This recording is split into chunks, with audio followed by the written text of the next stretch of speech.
Chapter 3. The Mistress of the Silver Moon. When Curdie reached the castle and ran into the little garden in front of it, there stood the door wide open. This was as he had hoped, for what could he have said if he had had to knock at it? Those whose business it is to open doors so often mistake and shut them.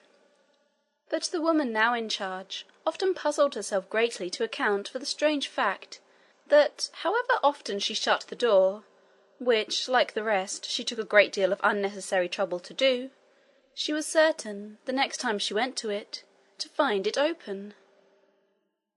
I speak now of the great front door, of course. The black door she as persistently kept wide. If people could only go in by that, she said, she would then know what sort they were, and what they wanted.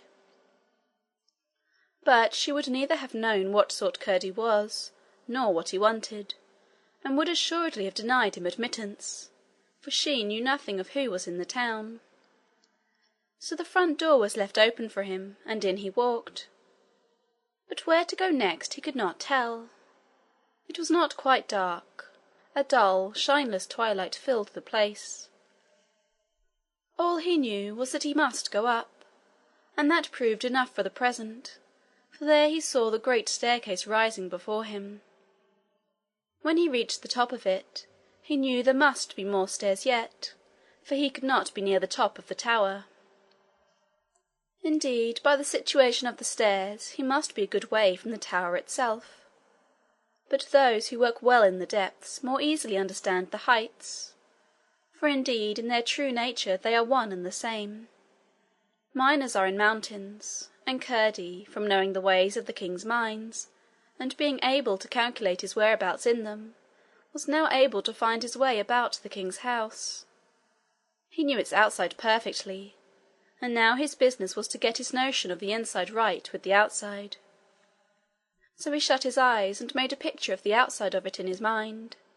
Then he came in at the door of the picture, and yet kept the picture before him all the time, for you can do this kind of thing in your mind, and took every turn of the stair over again, always watching to remember, every time he turned his face, how the tower lay, and then when he came to himself at the top where he stood, he knew exactly where he was, and walked at once in the right direction. On his way, however, he came to another stair, and up that he went, of course, watching still at every turn how the tower must lie. At the top of this stair was yet another. They were the stairs up which the princess ran when first, without knowing it, she was on her way to find her great-great-grandmother. At the top of the second stair he could go no farther, and must therefore set out again to find the tower, which, as it rose far above the rest of the house, must have the last of its stairs inside itself. Having watched every turn to the very last, he still knew quite well in what direction he must go to find it. So he left the stair and went down a passage that led, if not exactly toward it, yet nearer it. This passage was rather dark, for it was very long, with only one window at the end, and although there were doors on both sides of it, they were all shut. At the distant window glimmered the chill east, with a few feeble stars in it, and its light was dreary and old, growing brown and looking as if it were thinking about the day that was just gone. Presently he turned into another passage, which also had a window at the end of it, and in that window shone all that was left of the sunset, just a few ashes, with here and there a little touch of warmth. It was nearly as sad as the east, only there was one difference. It was very plainly thinking of tomorrow. But at present Curdie had nothing to do with today or tomorrow. His business was with the bird, and the tower where dwelt the grand old princess to whom it belonged. So he kept on his way, still eastward, and came to yet another passage, which brought him to a door. He was afraid to open it without first knocking. He knocked, but heard no answer. He was answered nevertheless, for the door gently opened, and there was a narrow stair, and so steep that, big lad as he was, he too, like the Princess Irene before him, found his hands needful for the climbing. And it was a long climb, but he reached the top at last, a little landing with a door in front and one on each side. Which should he knock at? As he hesitated, he heard the noise of a spinning wheel. He knew it at once, because his mother's spinning wheel had been his governess long ago, and still taught him things. It was the spinning wheel that first taught him to make verse, and to sing, and to think whether all was right inside him, or at least it had helped him in all these things. Hence it was no wonder he should know a spinning wheel when he heard it sing, even although as the bird of paradise to other birds was the song of that wheel to the song of his mother's. He stood listening, so entranced that he forgot to knock, and the wheel went on, spinning in his brain songs and tales and rhymes, till he was almost asleep as well as dreaming, for sleep does not always come first.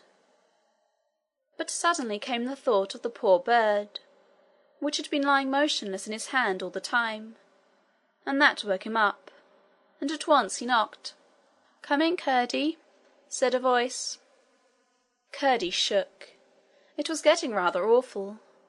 The heart that had never much heeded an army of goblins trembled at the soft word of invitation. But then there was the red-spotted white thing in his hand.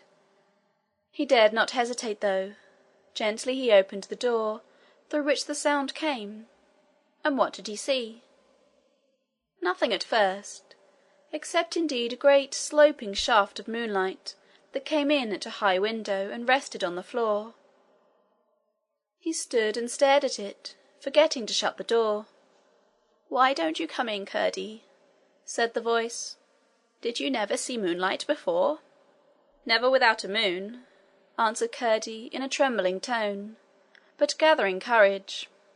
"Certainly not," returned the voice, which was thin and quavering. "I never saw moonlight without a moon." "But there's no moon outside," said Curdie. "Ah, but you're inside now," said the voice.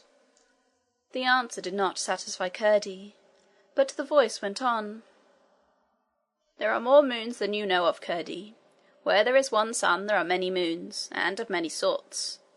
Come in and look out of my window, and you will soon satisfy yourself that there is a moon looking in at it." The gentleness of the voice made Curdie remember his manners. He shut the door and drew a step or two nearer to the moonlight. All the time the sound of the spinning wheel had been going on, and Curdie now caught sight of the wheel. Oh, it was such a thin, delicate thing, reminding him of a spider's web in a hedge. It stood in the middle of the moonlight, and it seemed as if the moonlight had nearly melted it away. A step nearer, he saw, with a start, two little hands at work with it. And then, at last, in the shadow on the other side of the moonlight, which came like silver between, he saw the form to which the hands belonged. A small, withered creature, so old that no age would have seemed too great to write under her picture, seated on a stool beyond the spinning wheel, which looked very large beside her, but, as I said, very thin, like a long-legged spider holding up its own web, which was the round wheel itself. She sat crumpled together, a filmy thing that it seemed a puff would blow away, more like the body of a fly the big spider had sucked empty and left hanging in his web, than anything else I can think of. When Curdie saw her, he stood still again, a great deal in wonder, a very little in reverence, a little in doubt, and, I must add, a little in amusement at the odd look of the old marvel.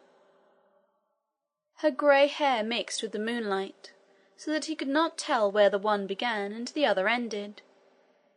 Her crooked back bent forward over her chest, her shoulders nearly swallowed up her head between them, and her two little hands were just like the grey claws of a hen, scratching at the thread, which to Curdie was of course invisible across the moonlight. Indeed, Curdie laughed within himself, just a little at the sight, and when he thought of how the princess used to talk about her huge, great old grandmother, he laughed more. But that moment the little lady leaned forward into the moonlight, and Curdie caught a glimpse of her eyes, and all the laugh went out of him. "What do you come here for, Curdie?" she said, as gently as before. Then Curdie remembered that he stood there as a culprit, and worst of all, as one who had his confession yet to make. There was no time to hesitate over it. "Oh, ma'am, see here," he said, and advanced a step or two, holding out the pigeon. "What have you got there?" she asked. Again Curdie advanced a few steps, and held out his hand with the pigeon, that she might see what it was, into the moonlight. The moment the rays fell upon it, the pigeon gave a faint flutter. The old lady put out her old hands and took it, and held it to her bosom and rocked it, murmuring over it as if it were a sick baby. When Curdie saw how distressed she was, he grew sorrier still, and said, "I didn't mean to do any harm, ma'am. I didn't think of its being yours."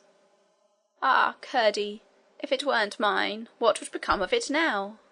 she returned. "You say you didn't mean any harm. Did you mean any good, Curdie?" "No," answered Curdie. "Remember then that whoever does not mean good is always in danger of harm.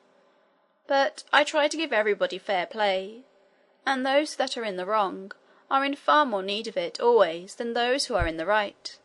They can afford to do without it.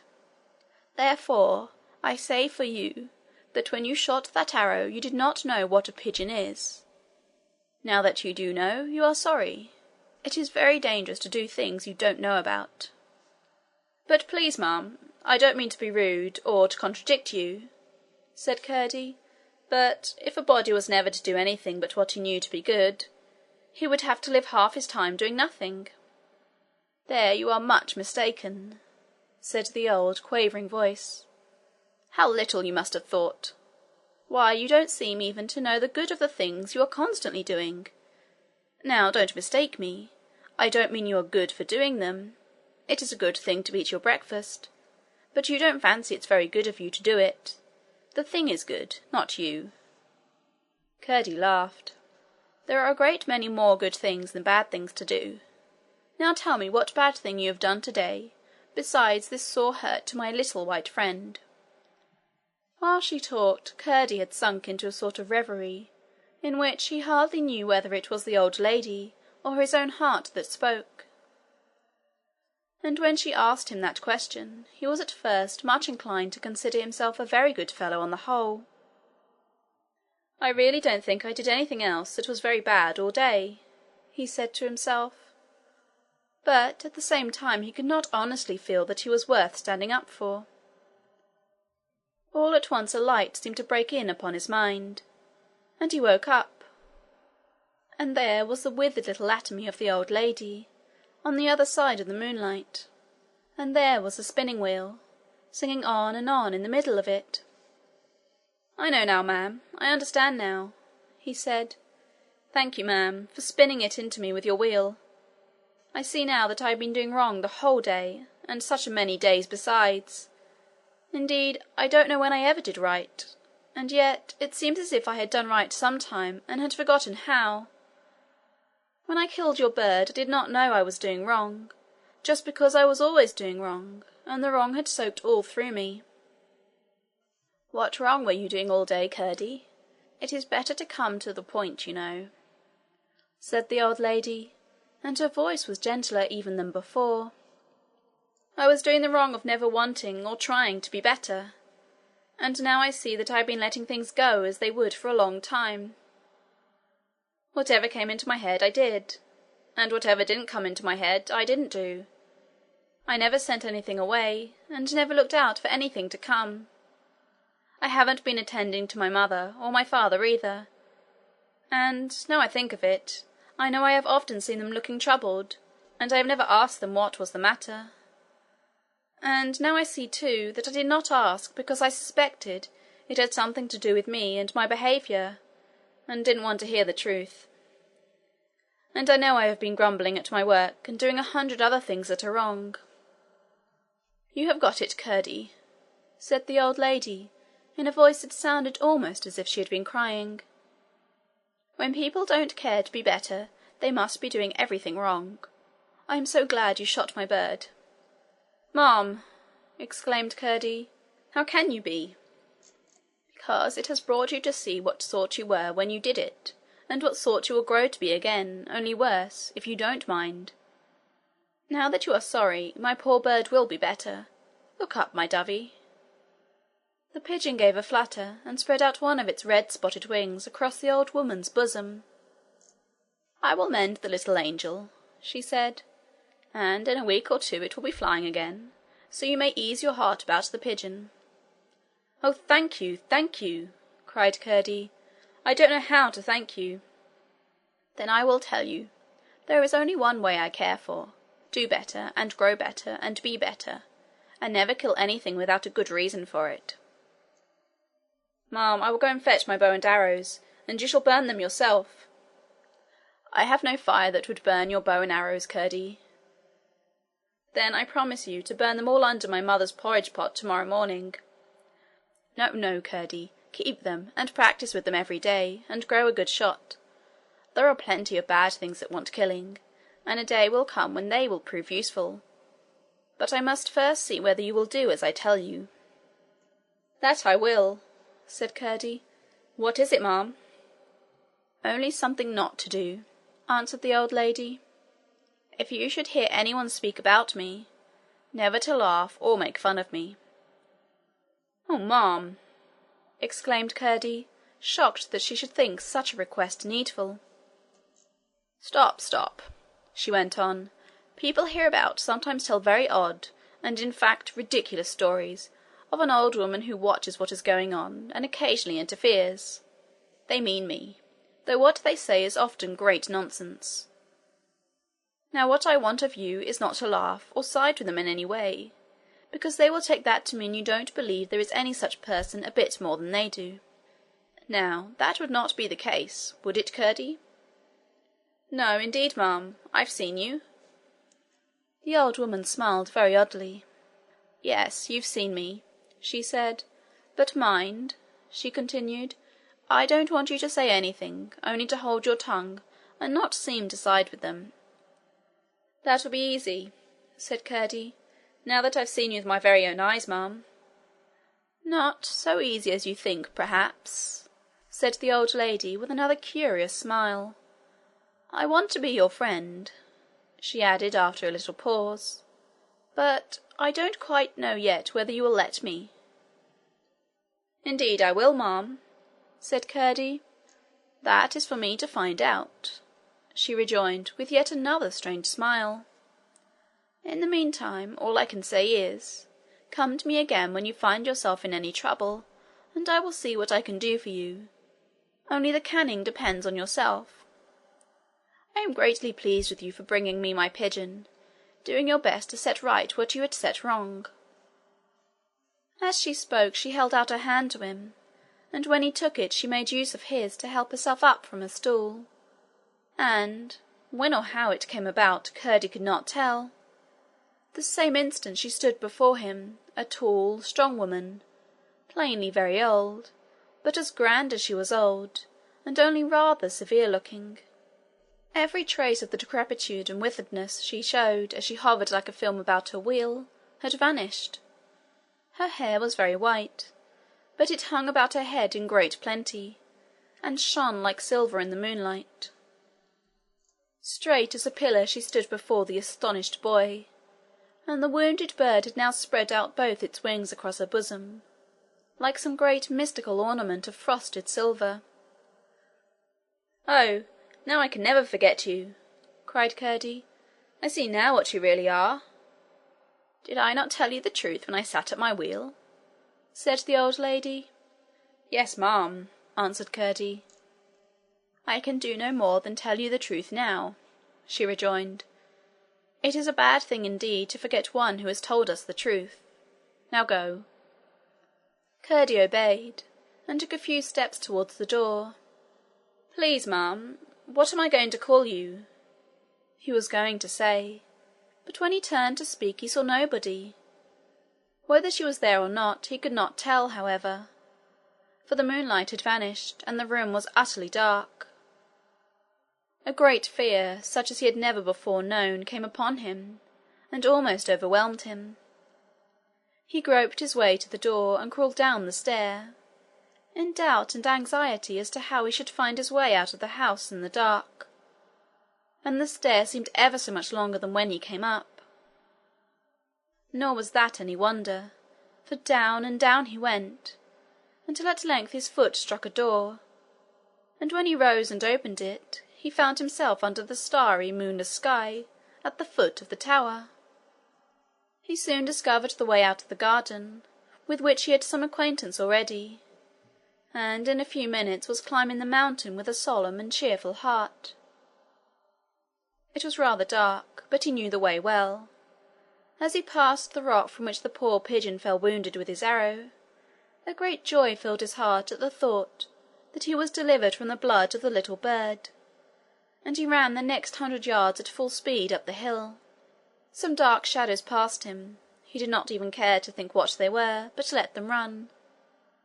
When he reached home, he found his father and mother waiting supper for him.